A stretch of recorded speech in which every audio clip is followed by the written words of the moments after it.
Au nom du Père et du Fils et du Saint-Esprit. Amen. Esprit de Dieu, repose sur nous, consacre-nous, enseigne-nous et donne-nous la force de proclamer ce que nous allons entendre et croire. Évangile de Jésus-Christ selon saint Matthieu. En ce temps-là, Jésus disait à ses disciples, « Lorsque vous priez, ne rabâchez pas comme les païens.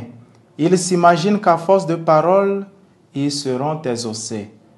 Ne les imitez donc pas, car votre Père sait de quoi vous avez besoin, avant même que vous l'ayez demandé. Vous donc, priez ainsi. Notre Père qui es aux cieux, que ton nom soit sanctifié, que ton règne vienne, que ta volonté soit faite sur la terre comme au ciel.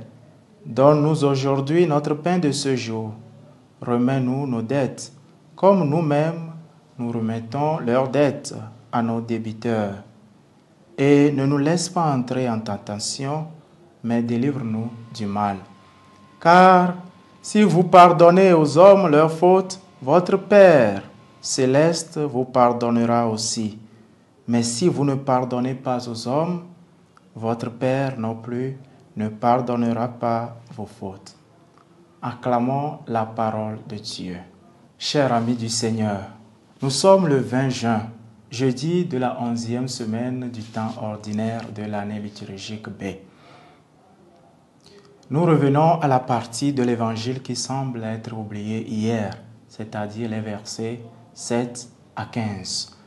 Jésus se focalise particulièrement aujourd'hui sur la prière authentique qui doit d'ailleurs se prolonger dans le service généreux, comme nous le rappelle Saint Jean-Paul II.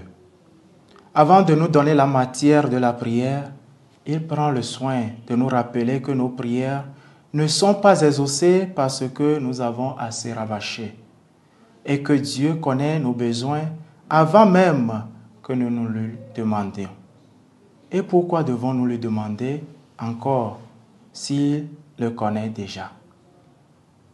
Je pense que Dieu, comme tout bon Père, aime la communion et la communication avec ses enfants, avec tous ceux et celles qu'il a créés.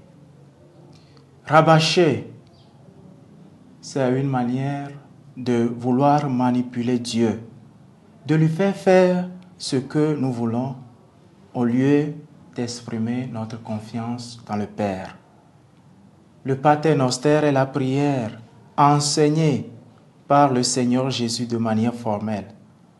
Mais qu'en avons-nous fait aujourd'hui? Surtout nous catholiques qui l'apprenons même plusieurs fois dans la journée pendant nos moments de prière. Sommes-nous vraiment loin de cette chrétienne en quête d'une prière charismatique qui, sortit plutôt déçu du bureau du curé, puisque ce dernier, après avoir écouté la jeune dame, lui conseilla 3 fois le Notre Père devant le Saint-Sacrement, nous avons besoin de redécouvrir la quintessence et la puissance de la prière enseignée par le Seigneur Jésus lui-même. Le dernier paragraphe de cet évangile sur le pardon pourrait tiquer plus d'un. La miséricorde de Dieu est-elle vraiment conditionnée par notre pardon aux autres? Pas vraiment, parce que la miséricorde de Dieu est éternelle et immuable. Cependant, nous sommes libres de nous ouvrir à cette miséricorde ou pas. La condition est donc celle-ci, être capable d'imiter Dieu. En pardonnant au prochain, nous ne sommes vraiment unis à Dieu qu'en soignant nos relations avec nos frères et sœurs. Que le Seigneur nous y aide. Le Seigneur soit avec vous et que Dieu Tout-Puissant et Miséricordieux vous bénisse, le Père et le Fils et le Saint-Esprit. Amen.